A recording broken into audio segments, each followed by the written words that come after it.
নমস্কার বন্ধুরা, simple cook with পলির পরিবারে সবাইকে স্বাগত জানিয়ে আমি আবার একটা নতুন স্ন্যাক নিয়ে হাজির হয়েছি। আশা করি এই স্ন্যাকটা একবার যদি খাও আর একটা খেয়ে কিন্তু মন ভরবে না, তাই একটু বেশি করে বানাবে সবাইকে অনুরোধ করলাম। আর ভিডিওটা শেষ পর্যন্ত দেখবে, সাথে থাকবে। এর জন্য একটা লাউ নেবে। তো লাউর ওজনটা দেখতে পাচ্ছ বিশাল বড়, আমার বাবার বাড়ি থেকে এসেছে, অনেকটাই বড়। তো যাই হোক, আমি এখান থেকে আমার প্রয়োজন মতো নিয়ে নিচ্ছি।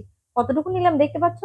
এবার হচ্ছে দেখে নাও, লাউয়ের যে শক্ত অংশটা হয় আমি সেটা কেটে নিয়েছি, আর ওপরে যে অংশটা সেটা রেখে দিয়েছি রান্নার জন্য। তো এতটুকুই নিয়েছি। তোমাদের প্রয়োজন মতো কতটুকু লাগবে সেই হিসেব করে নেবে। তবে হ্যাঁ, এটা মেখে নেওয়ার পর কিন্তু অনেকটাই কম হয়ে যাবে। সাথে নিয়েছি দুটো বড় বড় লঙ্কা, একটা নিয়েছি পেঁয়াজ। পেঁয়াজের ওজনটা প্রায় 40 গ্রাম হবে। সাথে নিয়েছি আমি এখানে বেসন, বেসনটা প্রায় 60 গ্রাম। আর নিয়েছি বেসনের হাফ। এখানে চালের গুঁড়ো। যে বাটি করে মেপে নেবে তার কিন্তু অবশ্যই হাফ নেবে। তো চলো, প্রথমে হচ্ছে আমি এই লাউটাকে কুড়িয়ে নেবো। তো মোটা দিক থেকে কুড়িয়ে নিচ্ছি, যাতে কোনো সমস্যা নেই। আর হাতটা একটু লম্বা লম্বা টানবে, তাহলে এর যে লেচিগুলো বা লাচ্ছাগুলো সেগুলো কিন্তু একটু বড় হবে। আর আমার কাছে কিন্তু বেশ ভালো লাগে। তো অবশ্যই কিন্তু তোমরা ট্রাই করবে। এবার দেখো কি করতে হবে।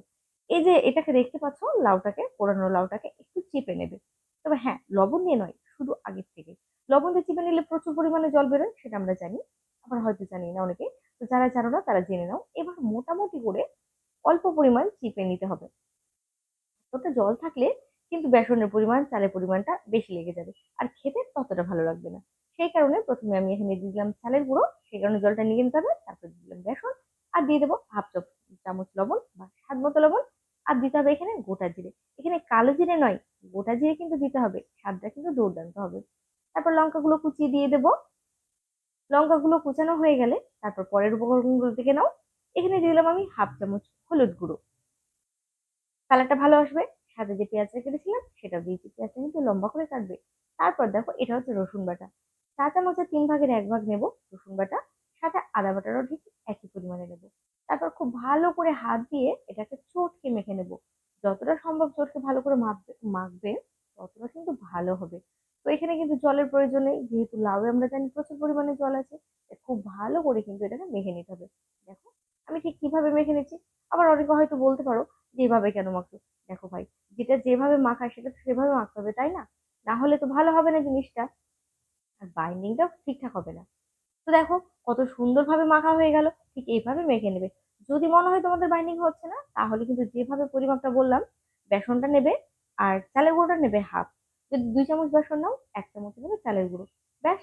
তেলটা গরম করতে দিয়ে দিয়েছি আগের থেকে। যেভাবে পকোড়া ভাজি ঠিক সেভাবে একই পদ্ধতিতে এবার ভেজে নেবো। হাতে আগে থেকে একটু জল নিয়ে নেবো। আমি এখানে একটু বড় দিয়েছি।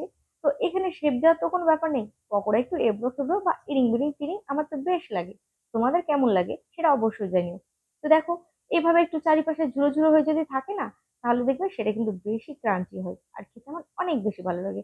তারপর আঁচটা মিডিয়াম টু লো রাখবে। মিডিয়াম টু হাই করতে যেও না, নাহলে পুড়ে যাবে। তারপর যখন দেখবে এরকম হালকা কালার চলে এসেছে, তখন সাবধানে এটাকে উল্টে দেবে। আগে থেকে আবার উল্টে থাকলে ভেঙে যাবে। তাই যারা নতুন রাঁধুনি রয়েছে তাদেরকে বলবো অবশ্যই এই টিপস গুলো ফলো করবে, তোমাদের কাজে লাগবে। আর এই যে বানাচ্ছি আমি পকোড়াটা, এটা কিন্তু দুর্দান্ত হবে খেতে। চলো, ঠিক একইভাবে কিন্তু আঁচটাকে দেখে এভাবে ভেজে নেব। উল্টে পাল্টে লাল করে ভেজে নিতে হবে। দেখতে পাচ্ছ কত সুন্দর কালার চলে এসেছে। ঠিক এই পর্যায়ে কিন্তু তুলে নিতে হবে। বেশি ভাজলে আবার তেতো হয়ে যাবে, যাতে করে ভালো লাগবে না খেতে। তুলে রেখে দেবো। আর বাকি যেগুলো রয়েছে সেগুলো একই পদ্ধতিতে ভেজে নেব। প্রিয় দর্শক বন্ধুরা, যারা একেবারে নতুন রাঁধুনি অবশ্যই টিপস গুলো ফলো করে রান্না করবে। আর যারা পাকা রাঁধুনি রয়েছে তারাকেও বলবো অবশ্যই একবার তোমার পরিবারের লোক খাইয়ে দেখো এই নতুন ধরনের একটা স্ন্যাক। কি দুর্দান্ত খেতে। একটা খেয়ে কিন্তু তোমাদের কিছুতেই মন ভরবে না। দেখতে পাচ্ছ কতগুলো হয়েছে। সামান্য একটু বিট নুন ছড়িয়ে নাও, আর দারুণ স্বাদের পকোড়া রেডি।